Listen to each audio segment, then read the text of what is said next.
A young woman in 2002, just finishing work and ready to head home after a long day. She walks out, she sees fireworks all around, people celebrating, happy, families out and about. Nothing strange. Until she notices a man consistently walking just behind her and trying to match her speed.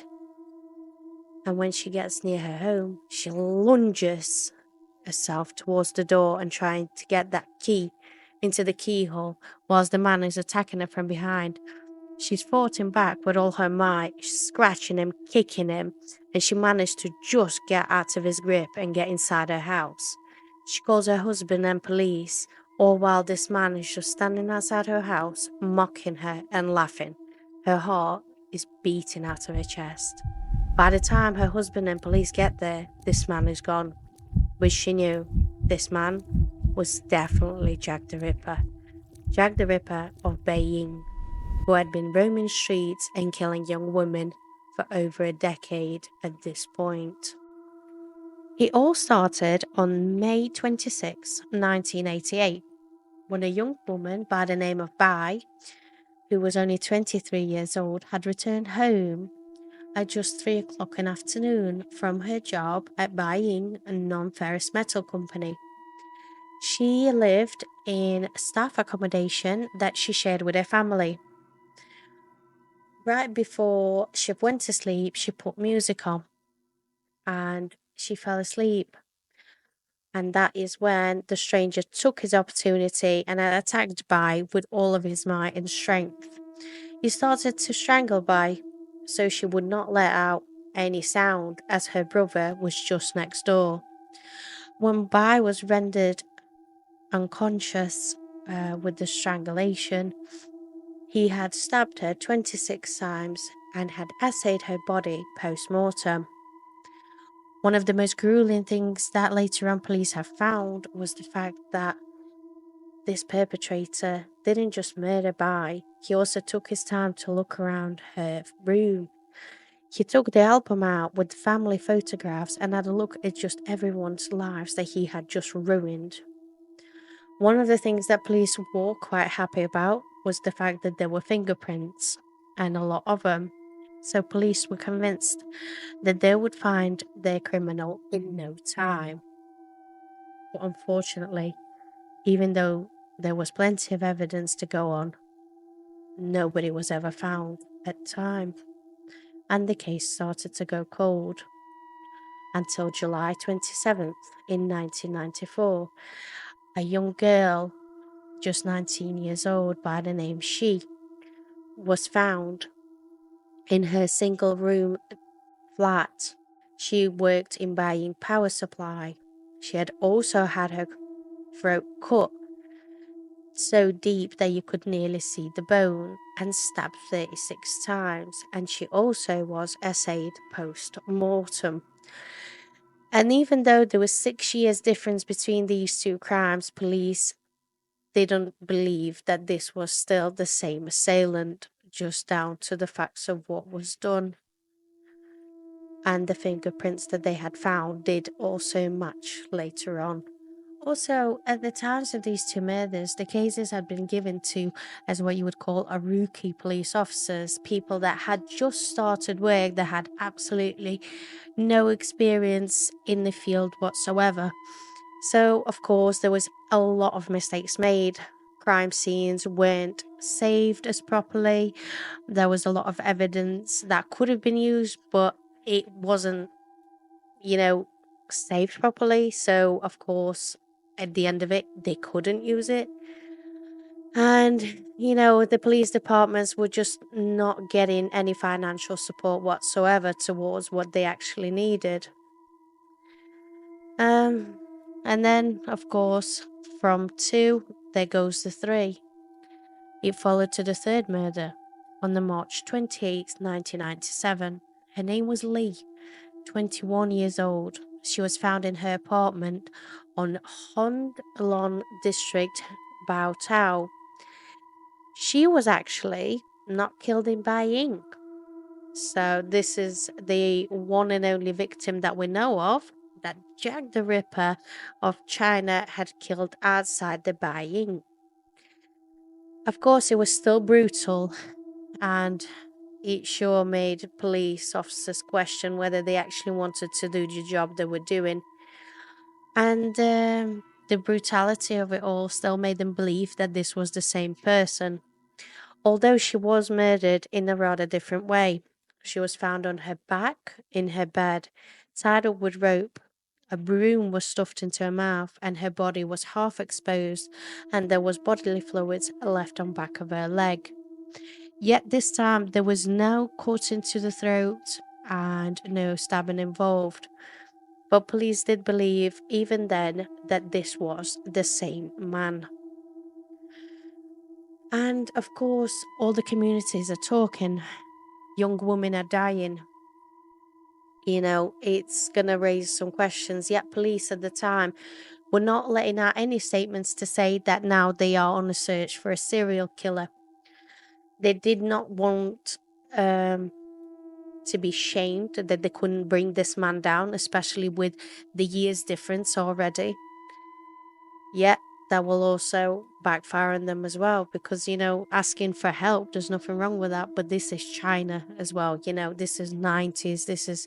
That was not something that they would do. And as it would follow, on January 13th 1998, victim number 4 was found. Her name was Yang. She was 29 years old. She was murdered in her home in Shangli Street, Beijing.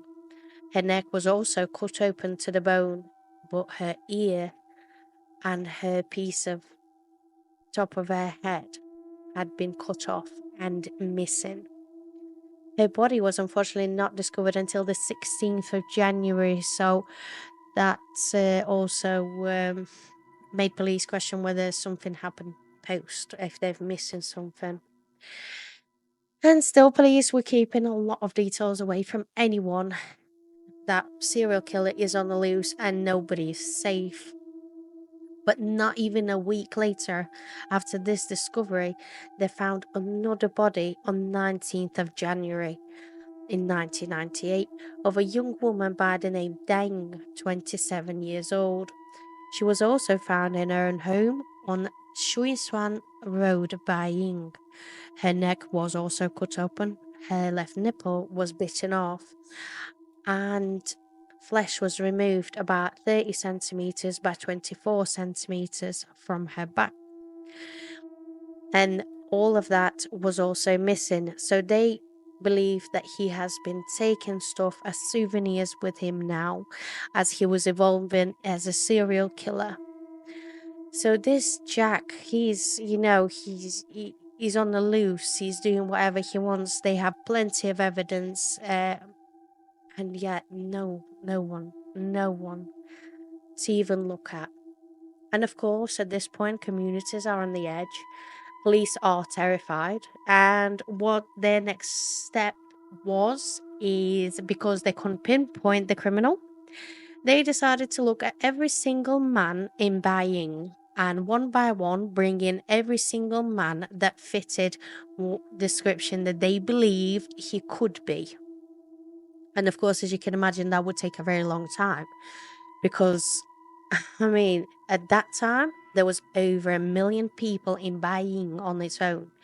But for some reason they decided that that's what they're going to do. That was their next best thing. And unfortunately, following even all of this, another tragic struck Beijing. On 30th of July 1998, an 8-year-old girl was found strangled and stuffed into a closet. There was traces of bodily fluids found on back of her legs. This horrific scene was discovered by her family as they returned back from work at Beijing Power Supply. This, of course, struck a major chord with communities, especially that at this point, it's not even young girls are safe. People are petrified. But they started to spread gossips and rumors to say if you have long hair, he will go after you. If you're beautiful, he will go after you. Jack the Ripper will get you. Don't wear red. Don't wear high heels. Keep your children locked at night.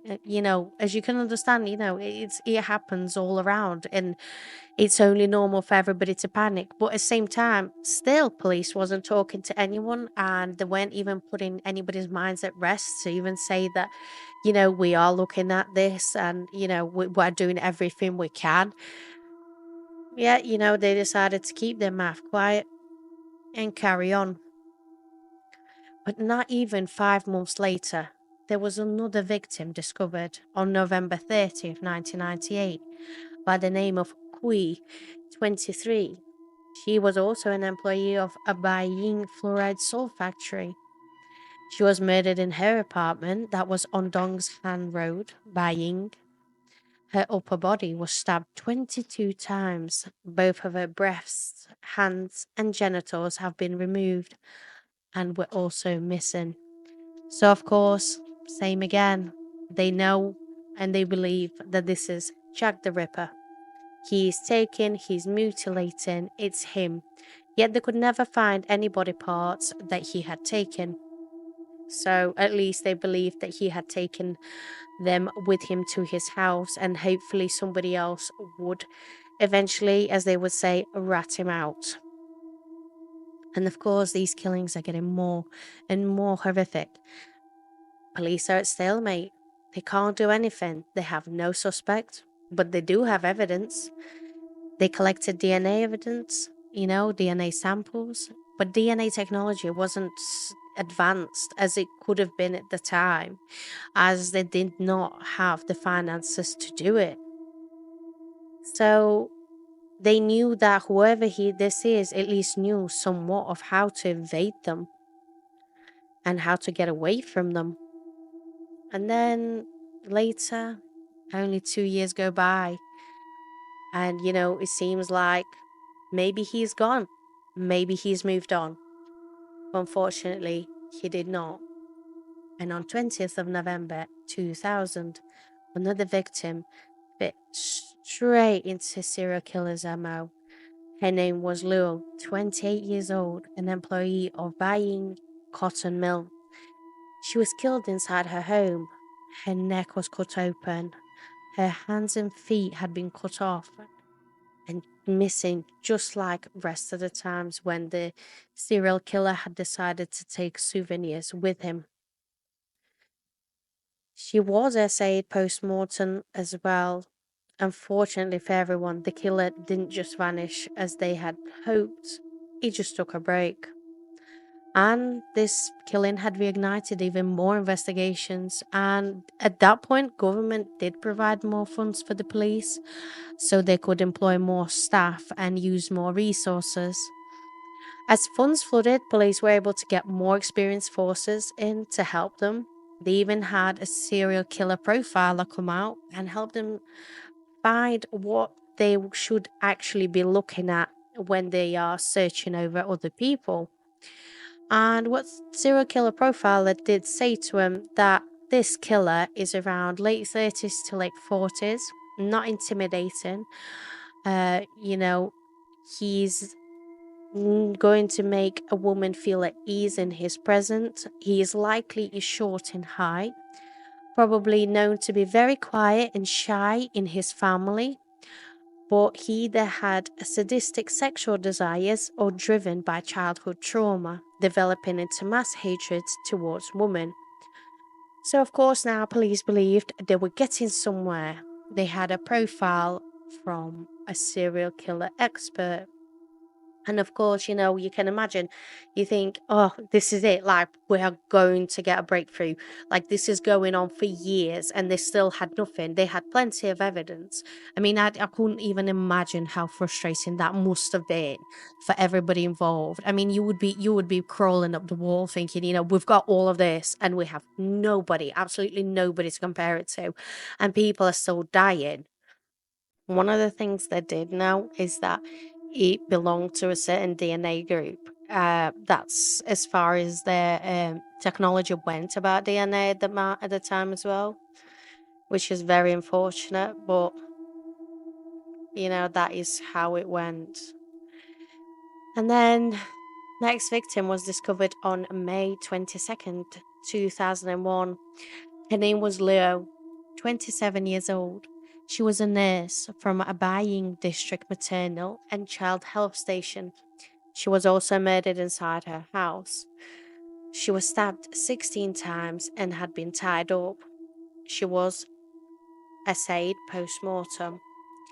And as you can understand, every single one of these cases that police were involved in, they all believed that this was the job of the same person.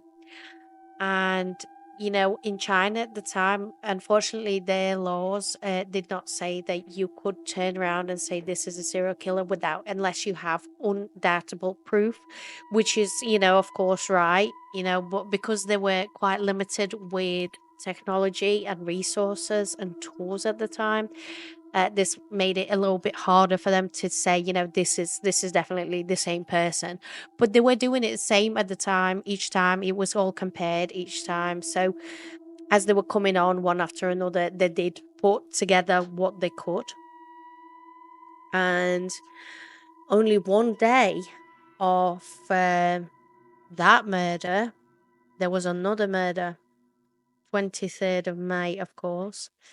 Body of 21-year-old Chang was found. She was an employee of Kaiyong Building Hotel in Beiying. She was bound by rope. She was stabbed several times, and it looked like it was actually an attempted burglary. Yet there was no witnesses, but of course there was no cameras either, as at the time the cameras weren't widely used as what they are now, unfortunately. And this would lead us to the very last victim that was known by Jack Ripper of Beijing. Her name was Zhu. She was 28 years old. She was found on February 2nd in 2002. She was staying at the hotel by the name of Taole Chun on third floor. She was strangled and assayed post-mortem. She was stabbed over 20 times, and the crime scene also looked like it was a burglary gone wrong. But what we do know is that in 2002, somebody had survived Jack the Ripper of Beijing. She made a sketch of this man. The sketch wasn't widely spread though, because of course, even then, this still wasn't a serial killer that they wanted to, parade that they could not catch with all these years. He's getting on to 20 years at this point, like nearly 2 decades. They could not get this man, and the police couldn't let their pride to show that they are failing as police officers for their communities. But let's skip forward and find out who is Jack the Ripper of Beijing. We'll go all the way to 2016. And of course, the country is a lot more wealthy, technology is rising. Police, of course, had updated absolutely everything that they could, including being a part of the world's largest DNA database available. And this leads us to this one particular random day. There was an elderly man who was being arrested for trying to bribe a police officer. When he was taken in, a cheek swab and fingerprints, of course, were taken as a normal procedure in the booking. And when the DNA results had came back, they could not believe it. This man is related to Jack the Ripper of Beijing, who had evaded police for nearly 30 years at this point. He was a partial match, but that was the closest they had ever been in their whole time of investigation. They looked at his family, the close family, because they knew that he had to be a close relative. They have excluded all the females, of course, because they knew they were looking for only male. And what they found is the man that fit perfectly with all the categories, including age, was a 52-year-old shopkeeper by the name Gao Chengyong. He was eldest man's nephew. Police could not believe their eyes that if this man is the man who had evaded them for nearly 30 years, they had their own images of what he would look like, especially with the gruesomeness of it all. The initial reaction was that he was very boring looking. He was small, he had a beer belly, he was balding, nothing intimidating about him whatsoever.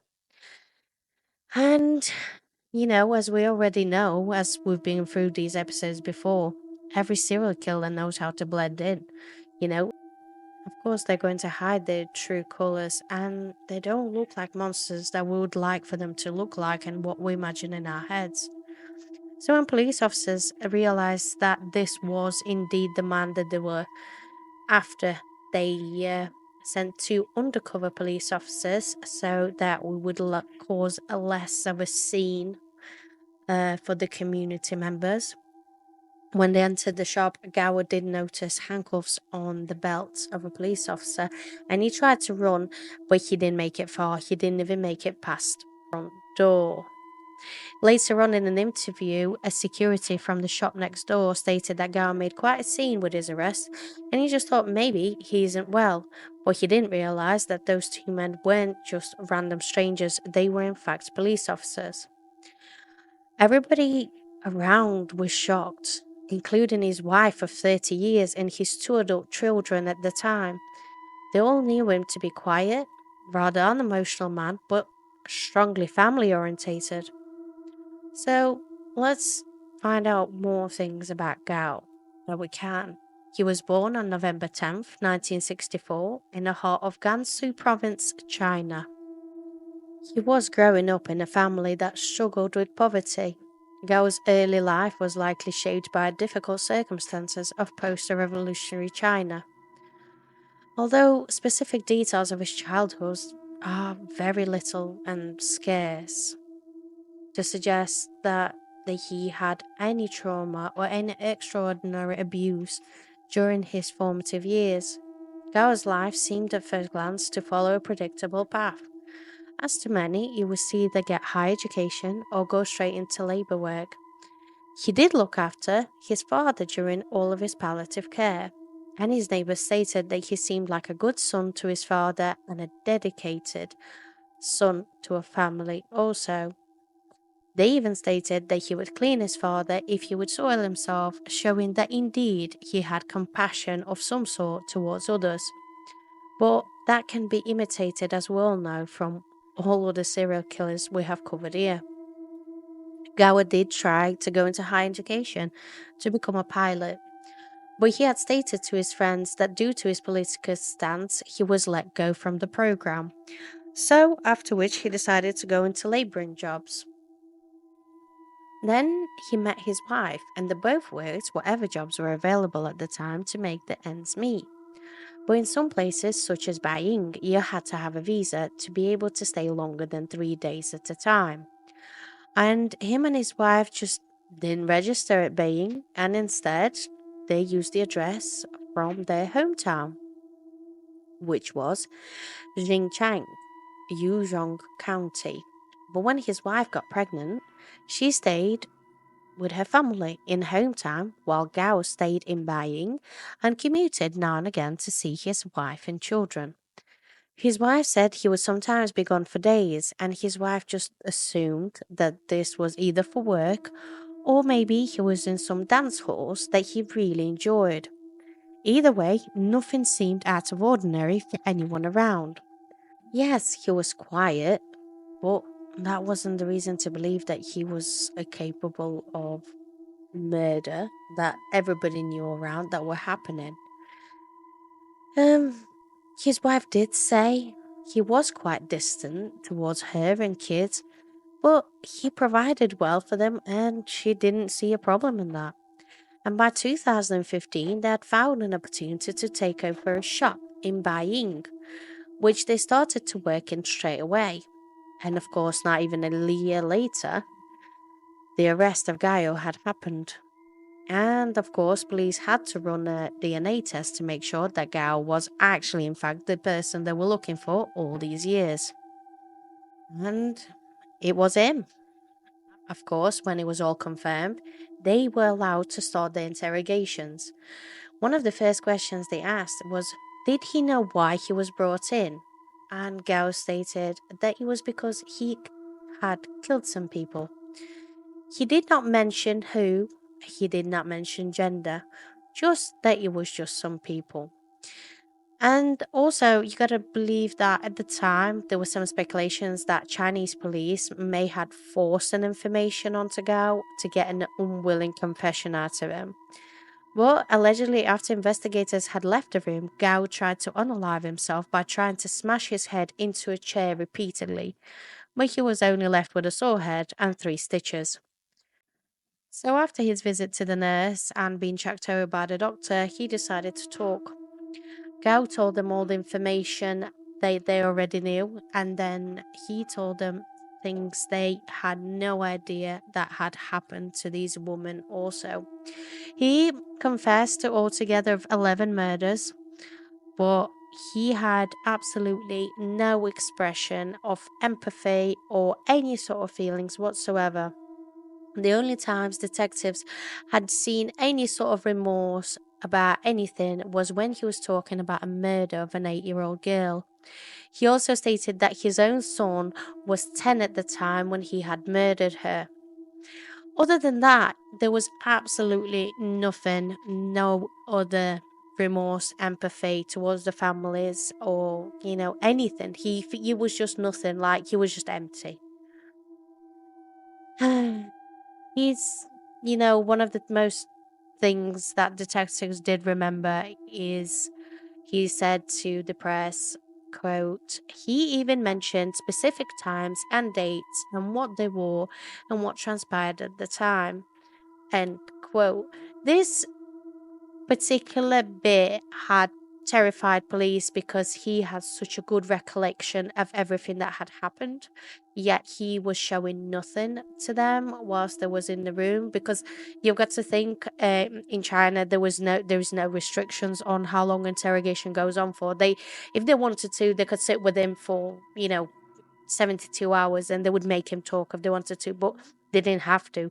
He gave them everything, and that was terrifying to them because even though he was giving them everything that they needed to know, it's just left them, in the shock, which of course it would.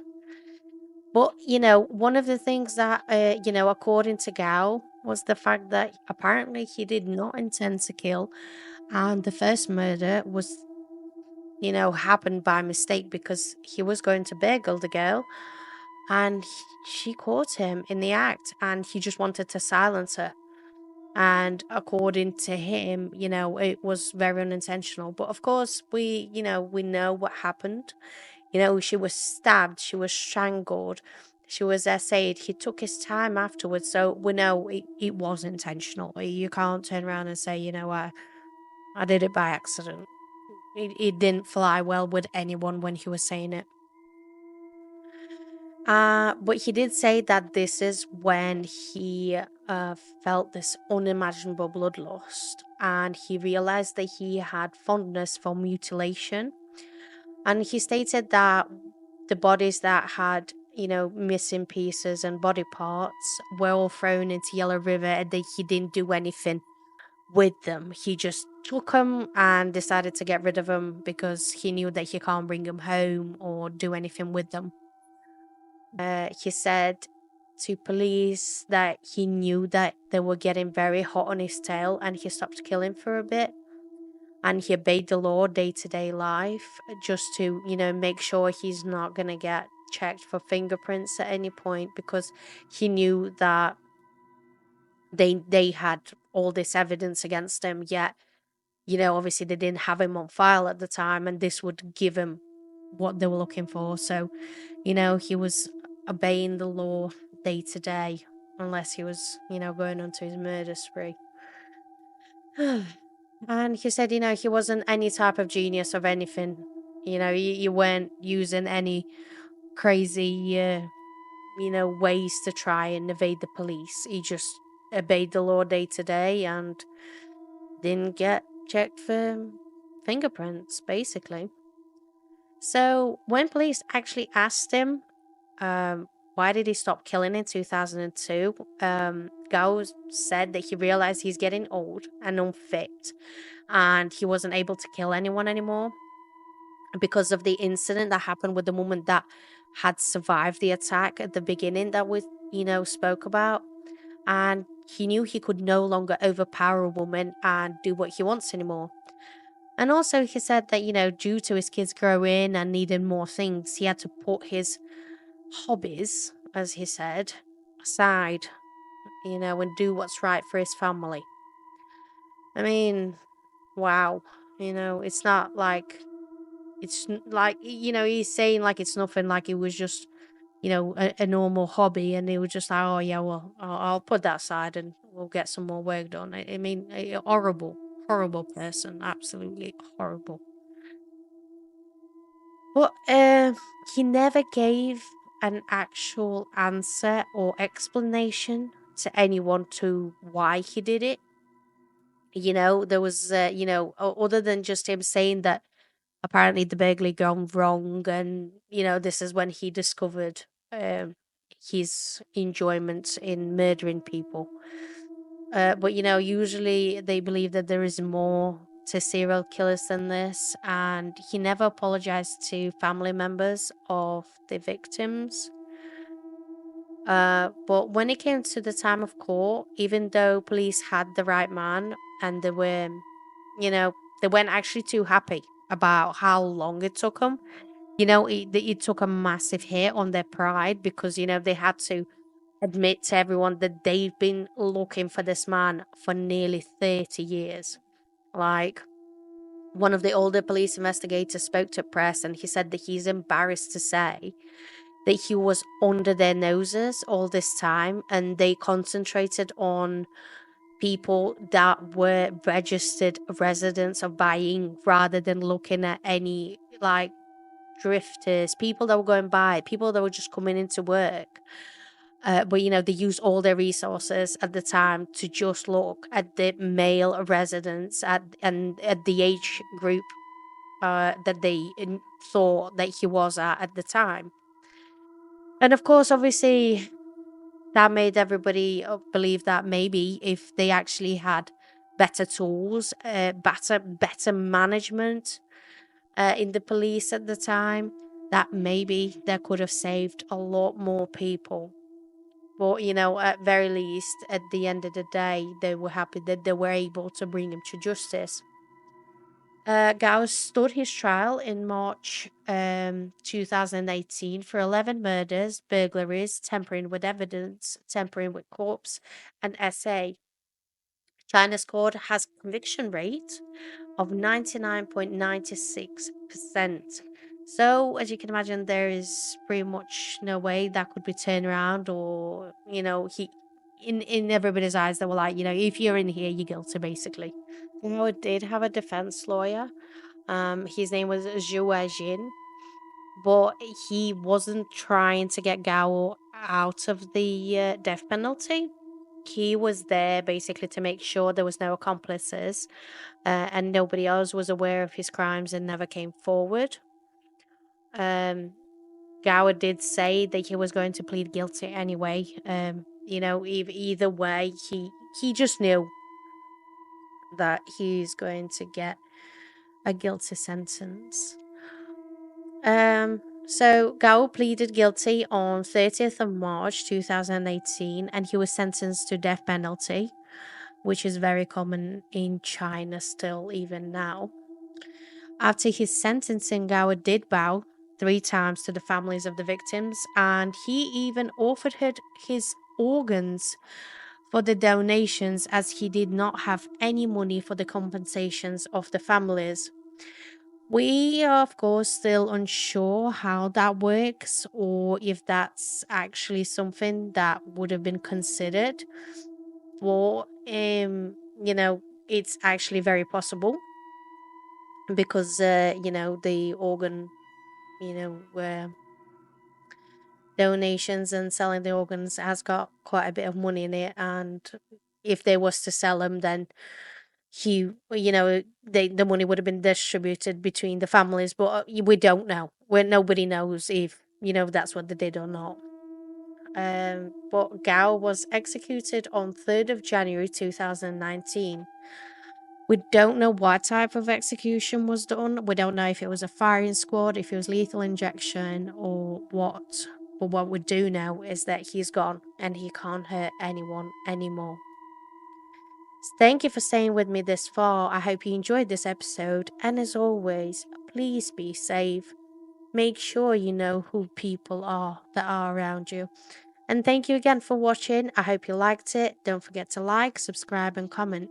Thank you, and see you next one. Bye.